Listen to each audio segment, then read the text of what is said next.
All right, what's up, everyone? Welcome back. The mighty return of Ball Don't Lie summer edition. We're doing this on Zoom. We don't quite have the budget or the grandeur appeal of the Kennedy Greenhouse studio, but you have each of our rooms. So, Yeah, you got our little hat collection going on let's back say there. just as good, JP. Exactly. It took us a little bit to get to the summer stuff we promised y'all. I know you were waiting with bated breath, but we're here, and that's what's important now. You know what they say? Even God had to rest. Yeah, exactly. We fell on that same level. All right, so it's been an interesting summer. Where we left off with y'all, the college baseball season was still kind of in full swing, starting to wind down though, and it ended, of course, over the time it took that last episode for us to get to here. So, Spencer, how much of the College World Series and the tournament in general did you kind of watch? The Gamecocks made it all the way to the Super Regional before falling to eventual national runner-up Florida. It was a very fun tournament. Absolutely. I found myself, I feel like in the past, I would always kind of watch the World Series, like, the final matchup or the last couple rounds. This year, I really got into it and I was watching a lot of baseball and for teams I've never really cared for, but, just enjoying it. And I thought it was an awesome tournament as a whole. I thought the Gamecocks, played great. And again, it was just, kind of the injury bug biting Yeah. them, I would say. Yeah. But this was very fun. Me and Spencer both went to one of the regional games in Columbia, where the Gamecocks play Central Connecticut State, and it was a ton of fun. Tournament. It was one of the most close ones, especially with the World Series. When they got to Omaha, almost every game was a run decision, and people tuned in because of that. It was one of the most viewed NCAA tournaments for baseball ever, and the World Series, the numbers were through the roof. So it was just a ton of fun. LSU beat Florida in three Yep. games to win the national championship. Just a super fun, kind of down to the wire tournament, and that's what you want to see. It was I don't want to say a bittersweet ending for the Gamecocks because they made it to the Super Regional and played a very good team, very tough on the road, especially that first game. That was one of the best games of the entire tournament. But sometimes sometimes you're luck. I don't want to say luck. But sometimes break comes due, and the injury bug was just a little bit too much to overcome. But the Gamecocks got some fun news in the very recent MLB draft. They sure did. A lot of Gamecocks were selected, and the first selection for the South Carolina Gamecocks was Jack Mahoney getting taken by the Rockies in the third round, and then Will Sanders going to my beloved Chicago Cubs in the fourth. Love to see a kind of a meeting of two of my favorite teams there. So I love Yeah, it. the big 1-2 combo on the mound for the Gamecocks, getting the kind of the send off they deserved with their draft selection. I haven't seen kind of any reporting on like their signing, but the slot value for the third round, number 77 overall for Jack Mahoney was about 930 and a half $930,600, and then Will Sanders close to about 600,000, as Mother Nature just really does not want me to have fun right now, as I'm sure you guys can hear. They're But JP. yeah, so it was a very fun and interesting draft because some of the guys that got selected for the Gamecocks were also either prospects or players that were heading over in the transfer portal, such as Matt Duffy, the third highest selection. He got selected in the fourth round, 115th overall to the Boston Red Sox. He was the MAAC Pitcher of the Year in 2023 at Canisius. I've never known how to pronounce that university's name. But he was outstanding for them, and we'll see if he signs or if he comes to Columbia. Also for the Gamecocks, Noah Hall went to the New York Mets in the seventh round. Braylon Wimmer went to the Colorado Rockies in the eighth round. James Hicks to the Houston Astros in the 13th round. Cade Austin, redshirt sophomore, one of the best relievers on the team, to the Yankees in the 19th round. George Wolko was the signee that went to the seventh round 209th overall to the Chicago White Sox, and then Rowdy Rodriguez in the 19th round. So we'll see if some of those guys sign or if they come back to play for the game. Will Yeah, McGill is signing an yeah, undrafted deal. he was Beloved player. he was outstanding down the stretch for the Gamecocks. I mean, once he came back from that broken arm, he was lights out in that lineup. He was such an important fixture. They were struggling there for a little bit, and as soon as he came back, they just seemed to pick up right back in stride. So that was beautiful to see because we kind of there was some uncertainty, heading into that regionals as the Tennessee series down the stretch didn't fall our way. Tournament SC in Birmingham was always has always historically kind of been a issue for the Gamecocks, and they went out a little bit early there as well. Mm-hmm. But yeah, nonetheless, a great season by the Gamecocks and JP. Not to give away too much, but I think we'll have a future baseball episode. Not sure if we'll be previewing the season this summer or sometime next semester when it gets a little closer to returning to the diamond. But I think this team is going to be a lot of fun looking forward to in the future. Oh, absolutely. I mean the infield, the lineup in general, it looks to be one of the best in all of college baseball. And the pitching staff is getting stronger through the portal and just guys coming back. So I'm counting down the days till February when the season starts. But going on from the draft, just to Major League Baseball in general, what a fun season it's been. All the new rules with the pitch clock, the shift regulation. You can only step off the mound 3 times, I think, in a row and one at bat. Stolen bases, they increased the size of the bases as well. Just it's done a lot to improve the action because with the shift, you had the ball going straight to guys. People complain about the 3 true outcomes, the walk, strikeout, and home run. That teams had to do that to win because if they didn't, they'd be grounding out or lining out every time because the shift allowed guys to just kind of stand right where the ball was going to go. So Mm-hmm. I think that's been a huge improvement for Major League Baseball. It's also been great for defense because the shift regulation has forced great athletes to make great athletic plays, ranging on balls hit up the middle or into the gap. It's just done a lot to I don't say make the game fun again because I've always loved Major League Baseball, but it's gotten back to kind of the true spirit. Like it feels like we're right back in that golden age of the 2000s and the late 90s. And it's been such a fun season to watch so far. It absolutely has. It's and no shortage of surprises. I would say there's a lot of teams uh, overperforming their kind of preseason expectations. I think that's been a lot of fun seeing some new teams kind of step up to the plate a little bit. We've got the Orioles in second place in the AL East, and if you truly are a baseball fan, kind of see this one coming as they've really been building a super solid team out there. And there's going to be more where that's coming from as Jackson Holiday's climbing the minor league baseball rankings. They've just got a ton of young talent. You've got the Rangers in the first in the AL West, which I don't think anyone would have predicted at the start of the season, despite their free agent acquisitions. It's still, Yeah. That's a very competitive division. And if you had told people that Jacob deGrom went out right early in the year for the rest of the season, I don't think people would have them pegged for number one in the West at the All-Star break. Of course, their lead has shrunk significantly because the Astros are inevitable. But this is true. But you also have teams like the Marlins hanging in there behind your Atlanta Braves, of course. It's boy, did they look like something different this year. 60-29 at the All-Star break. I mean, it seems like every milestone. It's the first since 2003, which 2003 the Braves were the best team in baseball in the regular season at least, and they won like 100-something games, and the Braves are certainly on pace to do that. But it's been no, and then the Central, the Reds. Uh-huh. Yeah, I don't necessarily I could talk about the Cubs. It's been a season. It's been certainly It's one been of the very interesting, very up and down.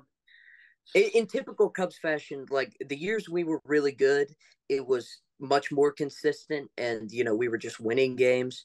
Like, of course the World Series year and the year before and after that. But this season, we've got two of the best starting pitchers in baseball. And it seems like if they aren't the ones getting the wins, then we just aren't winning. It's just it's just kind of tough. But I do think we have a lot of talented young prospects, so I think it's definitely something to build on, especially in a weaker division. So Yeah.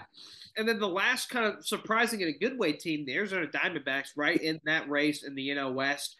They've got great starting pitching. They have a great lineup headlined by rookie Corbin Harrell. Harold, yeah, Christian Walker, the South Carolina Gamecock, has also been outstanding for them with the bat at first base. And they just got a super fun team. Geraldo Perdomo, Lourdes Gurriel, just super, a lot of guys coming together. I don't want to say journeymen, but a lot of guys who have come together and formed a nice solid team. But there's also been some surprisingly disappointing teams.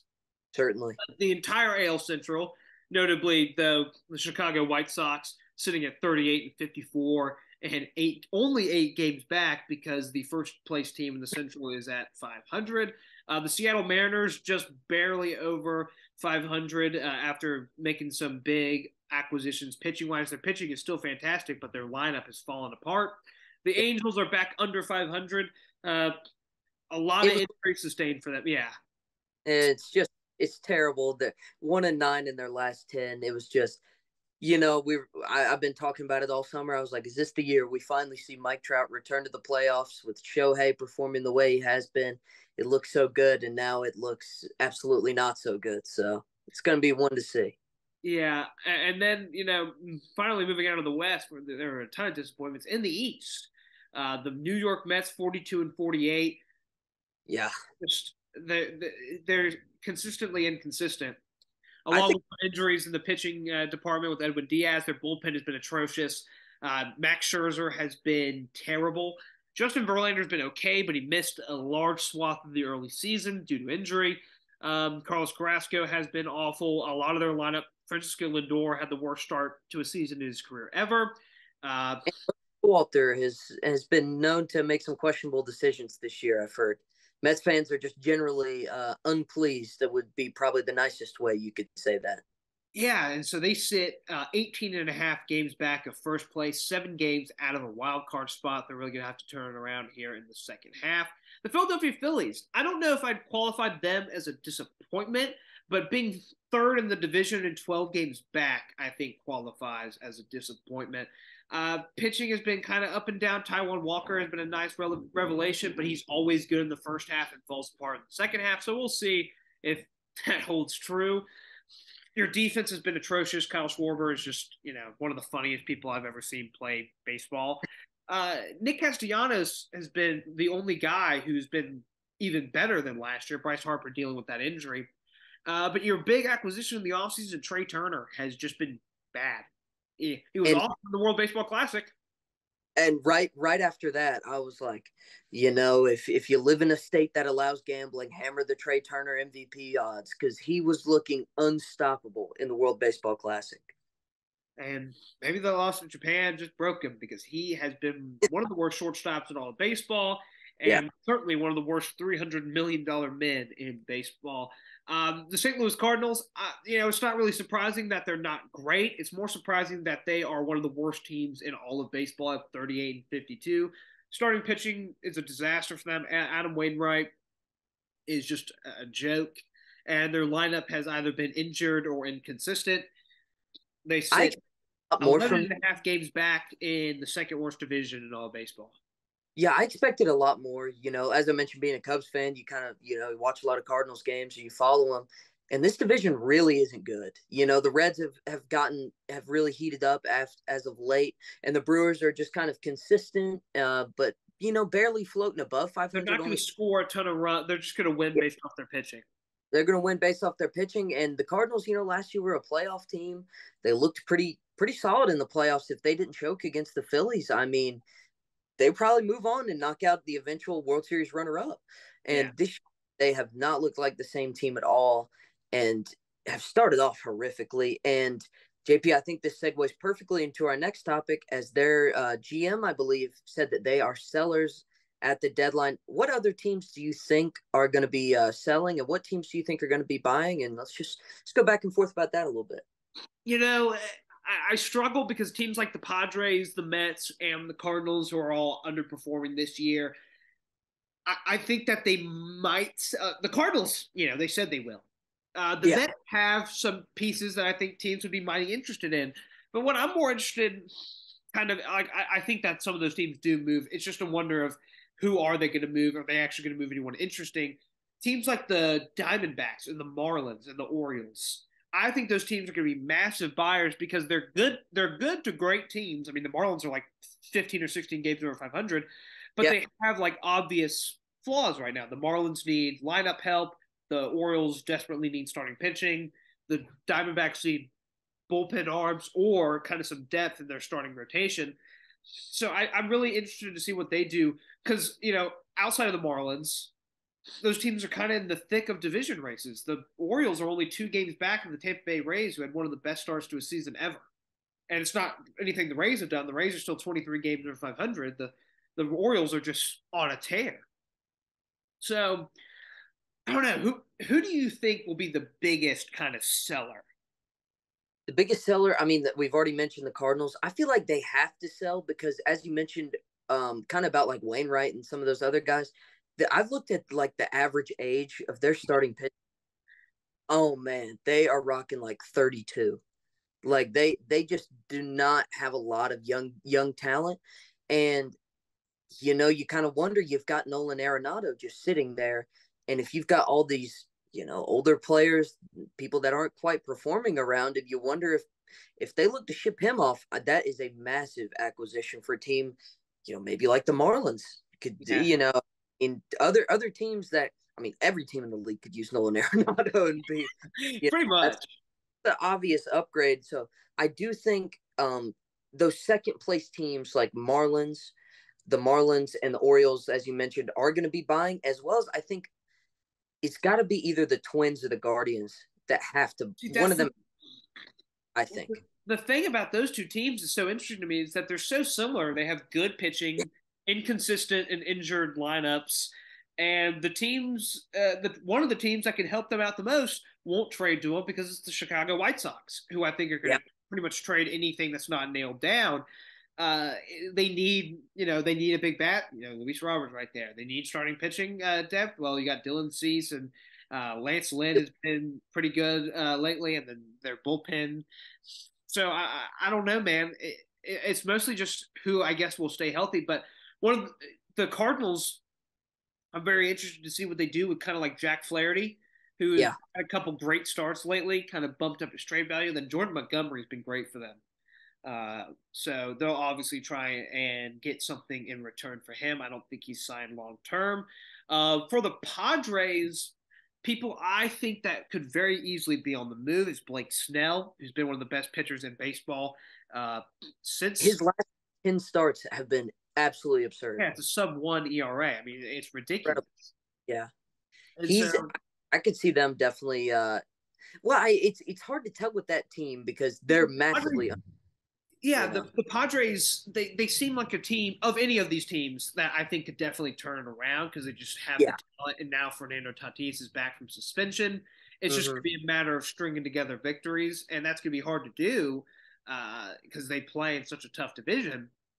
They're Where only back games from in the division, so probably not that far out from a wild card spot. But yeah, only 6 games back of a wild yeah, card. But they're competing in a division that right now currently has 3 teams in the postseason. You got the Dodgers in first, and the Diamondbacks and Giants. They're at second and third, who are wild card teams. So they're going to have to probably overtake one of those. And while I don't think the Diamondbacks are going to be like a 95, 96 win team, I think they're certainly capable of kind of riding this out to a postseason berth.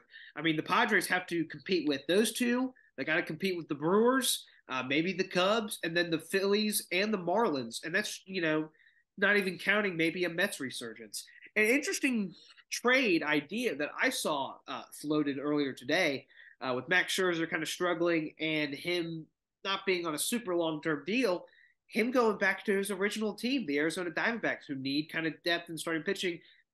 Maybe that could a change of scenery would be good for Mad Max. I don't know. Max Scherzer's been pretty. I mean, he's struggled, especially he'd be playing the Padres more, and the Padres have done terrible things to him lately. So I don't yeah, know. yeah. You mentioned the White Sox. That's a team I was going to bring up that I feel like I feel like they've got to sell. If you can't win the AL Central with the amount of talent they have, you might as well give it up and restart because it is looking And a bad. lot of their talent is just so. I mean, Tim Anderson has been terrible. Andrew Benintendi has been terrible. It's I don't know, man. Yohan It, Moncada, they lost it's a Jose Abreu. it's a real head scratcher out there. Another team I feel like we'd be remiss if we didn't mention. What are the Angels going to do with the Yeah, best player in baseball? What are they going to do? Because I heard they're not they haven't officially ruled out dealing Shohei at the break. they haven't, but I do wonder if they don't want to be the team that traded, Shohei Ohtani. But also, you have to grasp reality that he can leave in the offseason, and it's better to get something than nothing because, I mean, the Nationals really kind of made out like bandits with the Juan Soto trade. Imagine what they could get in exchange for Shohei Ohtani. The Angels could. I mean, I've Well, seen the Yankees mentioned. The Yankees have one of the deepest farm systems in all of yeah, baseball that they could pull from. I mean, just there's a lot of talent-rich teams that the Angels would. I mean, they'd be doing themselves a disservice if they didn't at least consider it. absolutely. And there is, I mean, only a handful of players that are untouchable when it comes to Shohei Ohtani. Yeah, If you told me if I'm the Yankees, I'm saying, look, we'll give you everything but Aaron Judge. I'd At say that, Aaron Judge and Garrett Cole. get Garrett Cole. That's what I was gonna say. But Keep your outside of eight. that, there's no prospect. There's no player. No I mean, nobody. talk about what would do a complete 180 because I mean the Yankees, their offense is terrible this year. Their pitching is outstanding, and they just got Carlos Rodon back, so they're sitting one game back of a wild card spot. We mentioned disappointing teams. The Yankees they've just been so injured; it's hard to be kind of disappointed in them.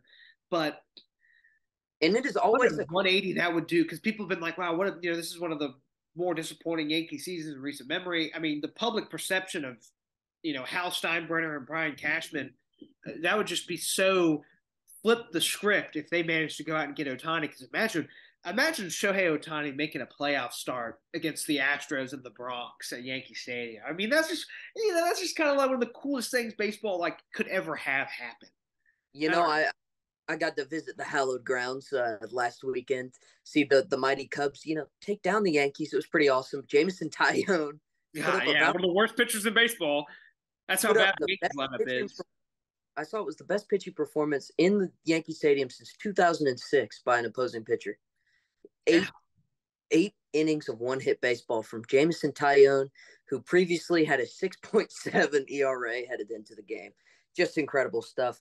And JP, I think we should probably move on to our next topic because absolutely. We could talk baseball for days, but it, there's many stories for other episodes. And I mean, when yeah. we get into ball don't lie, really in this semester, when it comes October, y'all best believe we're going to get into some postseason baseball. Oh man, Some cannot pennant wait. races, baby.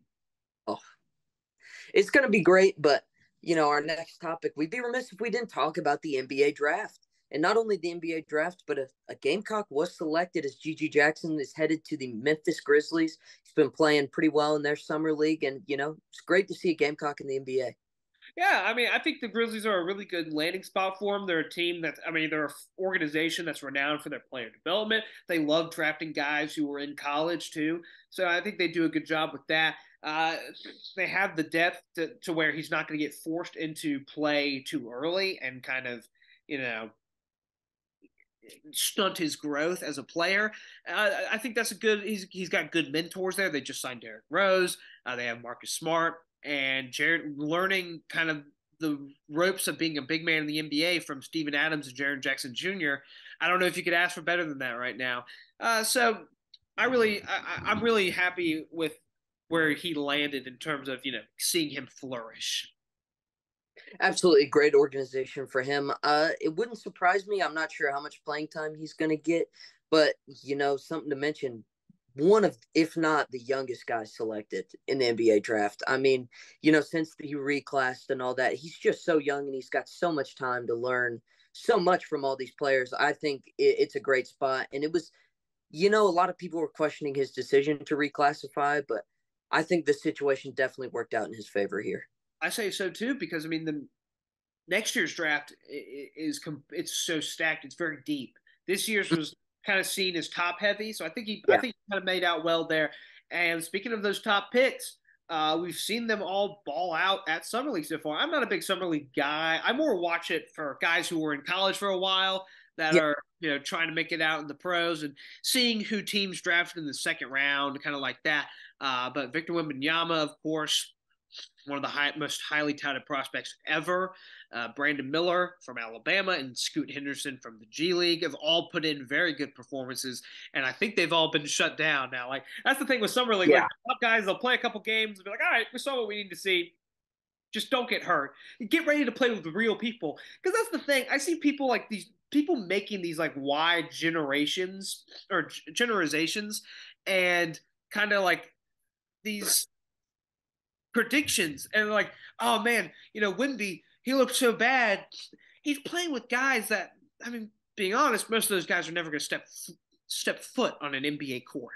Like, Yeah, Brandon Miller's playing with people that, I mean, they'll be G League players, but he's not playing next to LaMelo Ball. He's their not situations are going to change drastically whenever exactly. they There's not going to be the issues of spacing. They're going to be in an actual system. I mean, some of those with their teams actual coach. Yeah, exactly. Like I yeah, don't know. Like that was more summer league for those top guys is more like just show your physical tools and do some cool stuff. Like we saw Brandon Miller throw down some dunks and shoot it from way downtown, while also playing outstanding defense. That's the thing I was most impressed about. yeah. I mean, he just completely locked down almost everyone he played against, including Wembanyama. But Scoot Henderson, of course, had some really good shooting performances as well.